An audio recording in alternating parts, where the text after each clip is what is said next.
Frères et sœurs, voilà, on va clôturer cette semaine dramatique côté Barça avec évidemment l'élimination en Europa League, Coupe de l'UEFA, en C3 face à United jeudi. Et on clôture la semaine dramatique avec cette défaite face au 19e de Liga. Je vous préviens, je vais tirer à balles réelles sur les joueurs parce que là, et l'entraîneur évidemment, parce que pour moi, il est le fautif numéro 1 aujourd'hui, à 99%. Hein. Le 1% pour moi, c'est les joueurs. Là, pour moi, Xavi, il est le fautif numéro 1. 19e de Liga. Je répète, à l'extérieur, en général, un dimanche soir à 18h30, en général, bon, c'est un horaire qui convient bien aux joueurs à l'extérieur parce que, voilà, et tu ponds cette espèce de bouillie footballistique. Sachant qu'en plus, tu as l'occasion de prendre 10 points d'avance sur le Real Madrid, ça veut dire pratiquement tuer la Liga définitivement. Tu nous ponds une espèce de bouse, une bouillie tactique, un Barça. Je pense que c'était la pire prestation de Xavi depuis qu'il est au Barça. Et c'est encore plus criminel de faire ça, sachant que tu peux prendre 10 points d'avance face au Real Madrid. Autant vraiment, là c'était décevant face à United, mais là c'est vraiment énervant. Là, les nerfs ils sont oh le gâchis. Là vraiment, Xavi, si tu arrives à perdre cette Liga, là il y a un monde, hein, ça existe, il y a un univers parallèle, un multivers plutôt, où peut-être qu'on va perdre la Liga. C'est possible. Ce n'est pas encore fait. Il y a 23 matchs qui ont été joués. Donc 15 matchs restants, 45 points à prendre, 7 points d'avance. C'est pas beaucoup. Il suffit que tu perdes face au Classico, le Classico au retour au Camp Nou. Bah, tu reviens à 4 points, tu as la pression et c'est possible. Hein. C'est pas encore fait, loin de là. Ça aurait été un gros pas si on avait gagné ce match-là. Maintenant, on est sous pression. 2 défaites d'affilée et un Classico qui va arriver. La confiance, en plus, j'ai vu ça comme par hasard. Après, jeudi soir, après le match face à United, Araujo qui disait qu'il pensait que la défaite et l'élimination face à United ne serait pas un coup au moral et à la confiance pour les joueurs. Comme par hasard, il a parlé un petit peu trop vite. Mais je veux dire qu'il n'a pas été aidé par le coach. Honnêtement, là, Xavi, tu es le fautif numéro 1 ce soir. Autant face à United, j'ai été relativement clément par rapport à Xavi, mais là, ce soir, moi, la composition, ça me dérange pas. Je comprends que entre 2 matchs importants comme ça, United et Classico, il veut faire tourner. Hein, je comprends. Même si l'équipe type à la base, elle est vraiment dramatique. Déjà que le 11 type du Barça avec les blessés, c'est pas la folie. Mais encore plus avec ce qu'on a vu sur le banc là. Hein, le 11 type aujourd'hui, il était pas foufou. Mais encore plus, quand tu fais jouer les remplaçants qui n'étaient vraiment pas au niveau, il y avait un manque de physique, un manque de côté athlétique, un manque d'agressivité énorme de ces joueurs qui sont tous lents là. Moi, les joueurs de la Masia, là, les artistes là, les Sergio Roberto, les Busquets, Jordi Alba, même Ferran Torres qui a été relativement bon à la fin, mais relativement, j'ai dit, hein, un des moins pires. Mais tous ces joueurs qui sont élégants là, qui manquent de vitesse. Eric Garcia, alors lui, c'est le symbole parfait. On en a marre des Espagnols bien coiffés là. On veut des joueurs rapides, des joueurs qui ont une dimension athlétique et physique. Hein. C'est bien beau d'être élégant, d'être propre avec le ballon, mais tes fondamentaux. Un défenseur qui sait défendre, qui est rapide, qui ne se fait pas transpercer à la moindre passe en profondeur. On veut ça, on en a marre, on en a marre. Des mecs comme ça là. Ce soir, on a eu une bouillie tactique de la part du Barça de Xavi. Horrible. Je ne sais pas combien de centres ont été délivrés par le Barça aujourd'hui. Je pense qu'on a dépassé les 50 centres. 50 centres pour rien. Pour rien, alors qu'aucun décalage créé. Je veux bien qu'on centre. Mais au moins, tu crées un déséquilibre sur le côté, d'accord, pour un petit peu écarter la défense, provoquer des situations de 1 contre 1. Je veux bien qu'on fasse des centres, pas à outrance. Si tu centres, c'est que voilà, tu as créé un décalage et que tu vois un appel de balle, tu as le temps nécessaire pour centrer. Là, à l'image de Jordi Alba qui, lui, dès qu'il a le ballon, arrête d'avancer, soit passe en retrait, soit centre à l'aveugle, hein, sans même regarder, lui juste, il vise la zone et il centre. Et ça a été comme ça tout le match. À la fin, c'était vraiment un simulacre. Une bouillie avec Ferran Torres qui a fait je ne sais combien de centres. Rafinha, pareil. Tous en 6 mètres. Lewandowski aussi, c'est compliqué maintenant. Ah, Lewandowski, là, ça commence à être... Et tu sens en plus que même dans ces contrôles, c'est compliqué. Les contrôles qui pourraient t'amener à un face-à-face avec le gardien, tu les manques.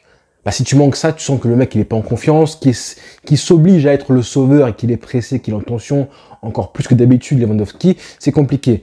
Mais bon, on l'a pas vu ce soir. Et c'est pas le seul qu'on n'a pas vu ce soir. Donc déjà, je disais que la composition était mauvaise. Mais quand en plus Xavi fait les changements aussi tard que ça, hein, et surtout des mauvais changements, là, on vient à en dire que le fautif à 99% du match, voire 100%, pour moi, c'est Xavi, clairement. Comment un match comme ça, Baldé ne joue pas une minute? On manque de vitesse cruellement tout le match et Baldé ne joue pas une minute. Moi, hein, clairement, ce Baldé, il aurait joué déjà titulaire à la base. Hein. S'il est sur le banc, ok. Mais pour moi, à la mi-temps, tu rentres. D'ailleurs, moi, hein, à la mi-temps, les 5 changements, je les fais, je m'en fous. Je change les 5 changements à la mi-temps. J'avais vraiment envie de faire ça parce que je me disais que Eric Garcia, c'est pas possible, frère. Ce n'est pas possible d'avoir un défenseur aussi mauvais que ça. Vous allez me dire, oui, tu aurais fait les changements, tu aurais mis qui? Bah, à ce moment-là, je pensais que c'était plus urgent de faire sortir des joueurs, hein, certains joueurs qui vraiment plombaient l'équipe, comme Sergio Roberto, comme Jordi Alba, comme évidemment Eric Garcia. C'était plus urgent de les sortir, eux, que de faire rentrer les bons joueurs. Parce que vraiment, ils plombaient l'équipe, clairement. Alors quand je vois que Baldé ne joue pas une minute, honnêtement, moi, je suis scandalisé, je suis choqué de voir que Baldé ne joue pas une minute dans un match comme ça, où tu manques de vitesse, de créativité, le seul mec qui arrive à t'apporter balle au pied, du danger, à partir de pas grand chose, parce que le mec a des fulgurances, balle au pied, il joue pas une minute. Au lieu de ça, Xavi fait entrer Marcos Alonso qui n'a rien apporté à part d'autres centres supplémentaires, qu'on avait déjà des centreurs à ce moment-là. Je ne comprends pas le but de Xavi ce soir. C'était vraiment une prestation à la Koeman Prime. C'était vraiment les heures sombres de Koeman à la fin qu'on a vu ce soir. Hein. Ça a été ça. Une bouillie footballistique alors que tu as eu l'occasion de prendre 10 points d'avance. Pour moi, ça, c'est grave. Hein. Et si on perd la Liga à la fin de la saison, ce match-là, hein, je pense que Xavi déjà devra partir. Mais que ce match-là, je pense qu'on s'en rappellera très longtemps. Très longtemps parce que c'est pas n'importe quoi ce qui s'est passé ce soir. Hein. Ça peut nous coûter très cher. Déjà, ça va forcément entamer la confiance des joueurs. Pour le Classico, déjà, ça va les mettre sous pression du résultat, alors qu'on va jouer aussi à l'extérieur, déjà. Oh là là, c'est relou, les frères. À la fin, Xavi fait des changements, mais bon, des changements un petit peu diplomatiques. Il fait entrer des jeunes joueurs de la Masia, l'Arcon et tout. Déjà, les faire rentrer comme ça, là, 1-0, en mode, vas-y, je les envoie comme ça au bois, au charbon, alors qu'on est mené au score, déjà, ça me rappelle Koeman, et ça se fait pas. Ça se fait pas, honnêtement, ça se fait pas. Et pour une carrière d'un joueur, commencer comme ça, là, c'est pas forcément idéal pour la suite de sa carrière, parce qu'il rentre dans un contexte qui est compliqué, bref. C'est une parenthèse, mais ça se fait pas, déjà. Et puis pour le match, pour le tournant du match, qui n'arrive jamais finalement, bah, c'est pas comme ça que tu gagnes un match. Gavi a été inexistant, le pauvre, il a essayé, mais ça a été trop brouillon.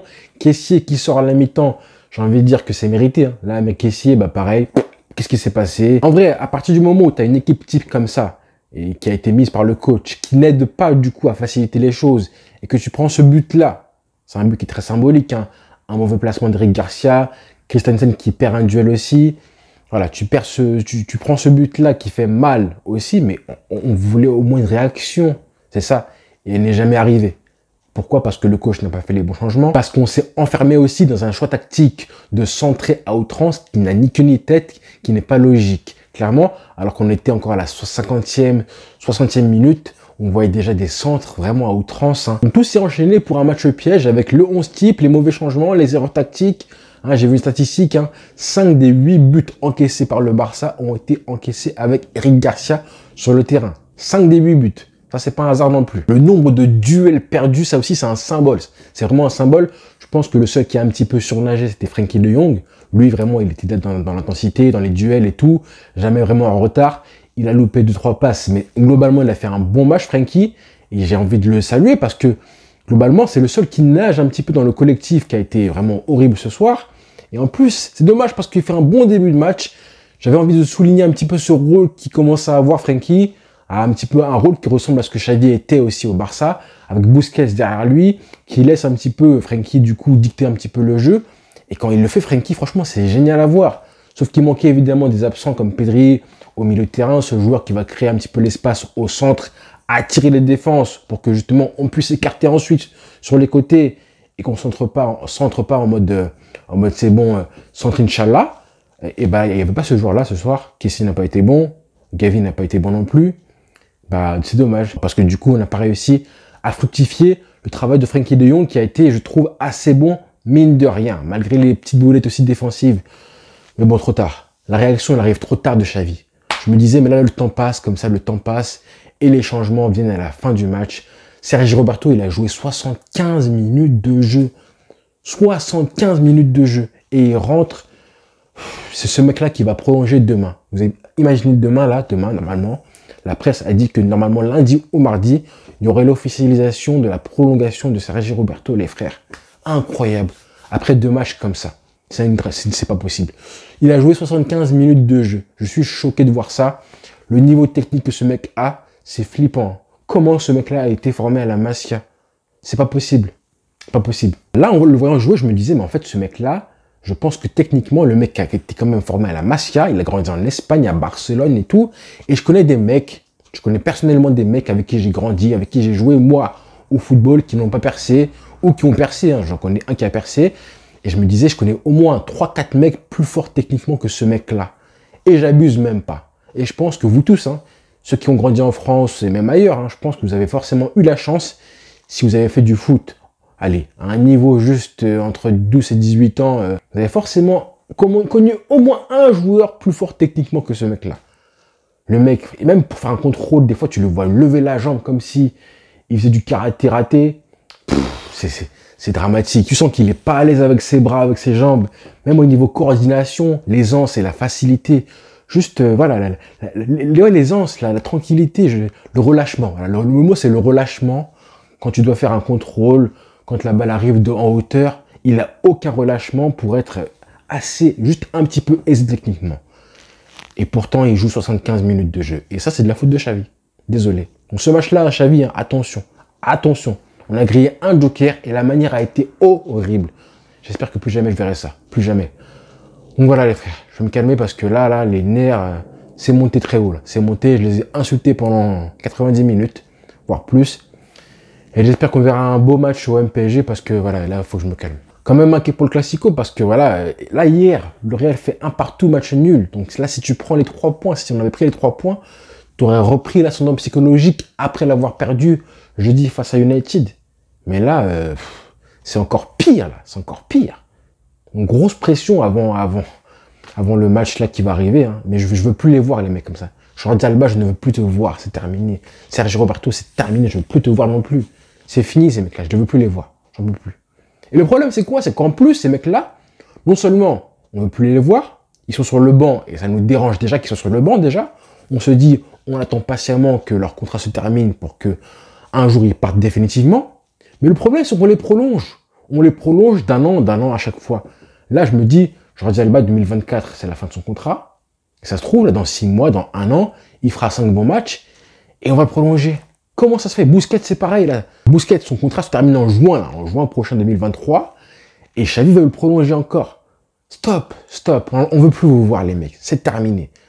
Une équipe avec 5 joueurs catalans, lents, beaux, artistes et tout, fort balle au pied, fin techniquement, et encore Sergio Roberto, voilà. Mais on n'en veut plus des mecs comme ça. Ça y est, c'est terminé, le football a changé, il a évolué.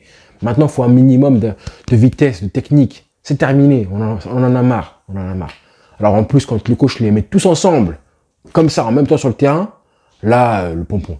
Il manquait juste Piqué et Marcos Alonso. Ah là, ça aurait été le pompon. Incroyable. Allez les frères, bonne soirée à tous.